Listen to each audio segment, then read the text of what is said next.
Dernier. Et avant-hier, nous vous avons proposé une enquête sur le dossier du Seregmia, enquête menée par nos journalistes Cécile Mar et Stéphane Petitfrère.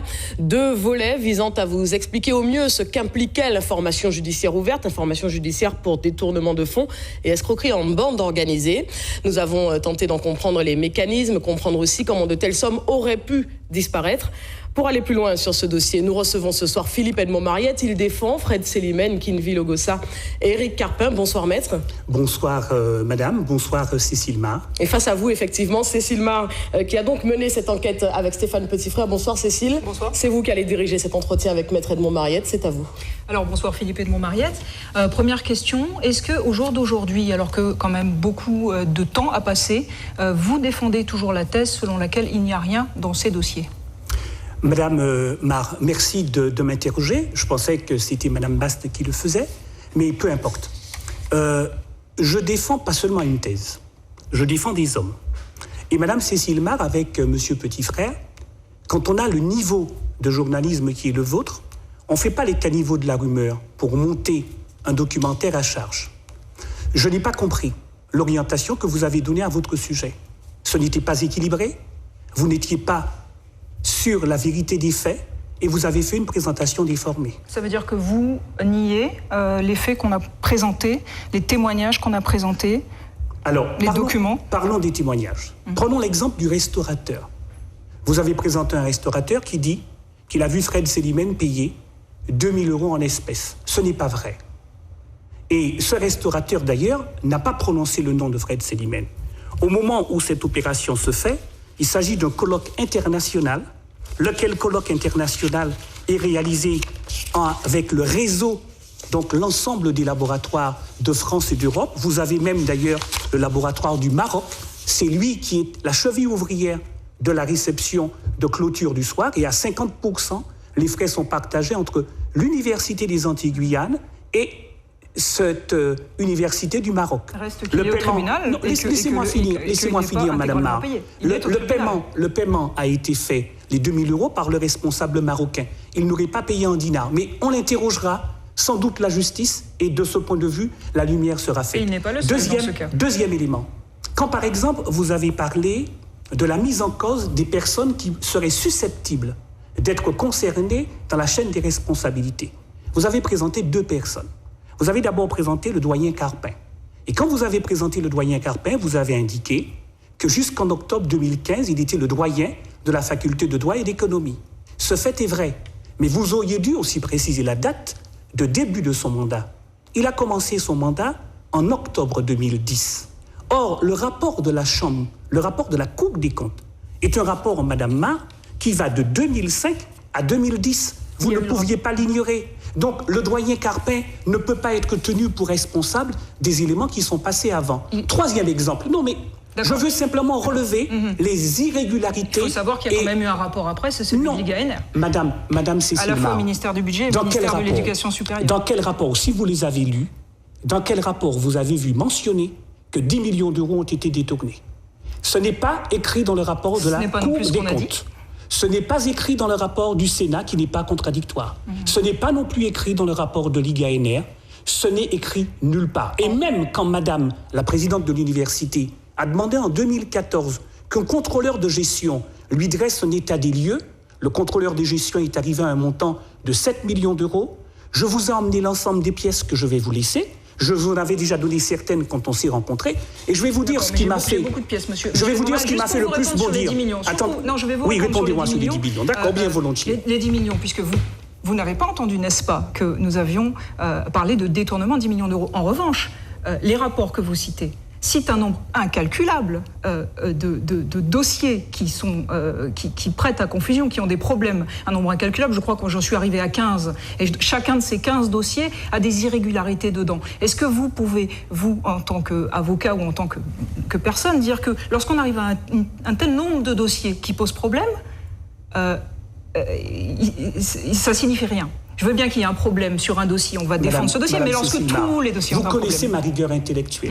Ce que vous soulignez en disant ce sont des irrégularités, vous avez sur ce point-là raison. Je ne suis pas venu ici raconter n'importe quoi. J'ai un sens trop aigu des responsabilités et de l'honnêteté intellectuelle. Seulement, entre des irrégularités dans des dossiers européens et une mise en cause pénale, il y a un pas qu'il ne faut pas franchir trop vite. Ce qui explique d'ailleurs que la justice, qui va d'ailleurs s'amplifier dans les semaines à venir et dans les semaines prochaines, s'interroge et essaie de remonter la chaîne des responsabilités. Mais quand vous présentez le reportage que vous avez fait, je vous donne un exemple. Je vous ai reçu avec M. Petitfrère. La discussion entre nous était à la fois conviviale, respectueuse, chacun à sa place. Vous m'avez interviewé pendant 4 ou 5 minutes. Mais vous avez choisi, au montage, de prendre une seule partie de ce que j'avais dit. Vous avez d'ailleurs coupé ma phrase pour y ajouter un autre bout. C'était quand il s'agissait de mettre en cause la préfecture, parce que dans le reportage que vous avez fait en infographie, par téléphone, il y avait un sénateur métropolitain qui, lui, mettait en cause le préfet. Je n'ai jamais mis en cause le préfet de Martinique. J'ai simplement dit que les services du préfet... Vous nous accusez d'avoir manipulé votre parole pour vous faire dire ce que vous n'avez pas dit. Je précise quand même que nous disposons des rushs de votre interview, Madame Basse, il n'y a aucun problème. Surtout que vous êtes quand même en train d'accuser nos journalistes d'avoir déformé vos propos. Madame Basse, comme nous avons les rushs, vous verrez bien, si mon propos est un propos continu, c'est tellement vrai ce que je vous dis que quand on ira sur votre site, on pourra vérifier que la caméra est sur moi et qu'au moment où on va couper pour reprendre un bout, on est à ce moment-là sur une balance. Ce qui ne signifie pas que vous n'avez pas dit les propos qui ont été retenus. Moi, je voulais que ce soit très clair. Je voulais que ce soit très clair parce que vous touchez à des personnes, et en justice, il y a ce qui s'appelle la présomption d'innocence. Fred Selimène, Kenville Ogossa, Éric Carpin et les autres personnes qui sont mises en cause bénéficient de la présomption d'innocence. Et la justice, ce sera la justice. J'aurais souhaité, Madame Mar, si vous voulez vraiment me dire qu'on respecte le pluralisme et la contradiction dans ce reportage, désormais, sur vos 2 sites où vous avez les 2 épreuves du JT de jeudi soir et de vendredi soir, mettez un bandeau indiquant que la défense de Fred Selimène, ou en tout cas des mises en cause, conteste avec force la véracité de ce qui est affirmé. Alors, je ne sais pas si j'ai encore un peu de temps. Je voulais juste, pour aller un petit peu dans le sens que vous indiquez, comment expliquer que l'Office européen de lutte contre les fraudes soit venu avec une telle force dans ce dossier si véritablement il n'y a que des irrégularités? Parce que j'emploie le mot irrégularité justement parce que c'est la présomption d'innocence. Je ne vais pas dire détournement, je ne suis pas la justice. Alors, mais comment vous pouvez expliquer que cet office est venu avec une telle force au point de conduire des auditions, y compris à Paris, et la suite? Alors, je vous réponds, que vous connaissez. Madame Mar. Et vous me permettrez, juste après ma réponse, de vous faire une déclaration importante. Concernant l'OLAF, donc ce gendarme européen, il n'a pas auditionné mes clients.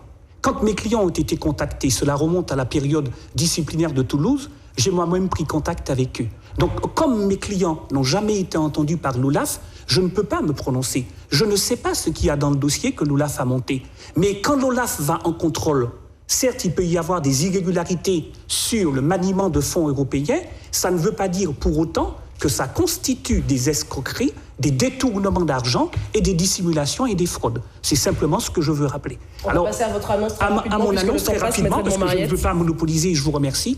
Je veux vous dire, mesdames, ainsi qu'à la population martiniquaise, que ce soir, c'est la dernière fois que je m'exprime sur le volet pénal de l'affaire dite du Séregmia. Vous savez, Madame Baste-Régiste et Madame Marc, j'ai l'honneur d'avoir été nommé au Conseil économique et social. Désormais, cet honneur me confère aussi des devoirs et des charges. Je suis dans un dossier pénal où il s'agit de fonds publics.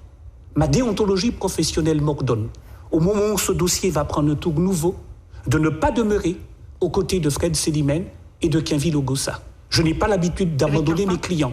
Mais il s'agit là... Et Éric Carpin, oui? Et non, Éric Carpin n'est absolument pas mis en cause dans le cadre de ce dossier. En tout cas, pas à ma connaissance.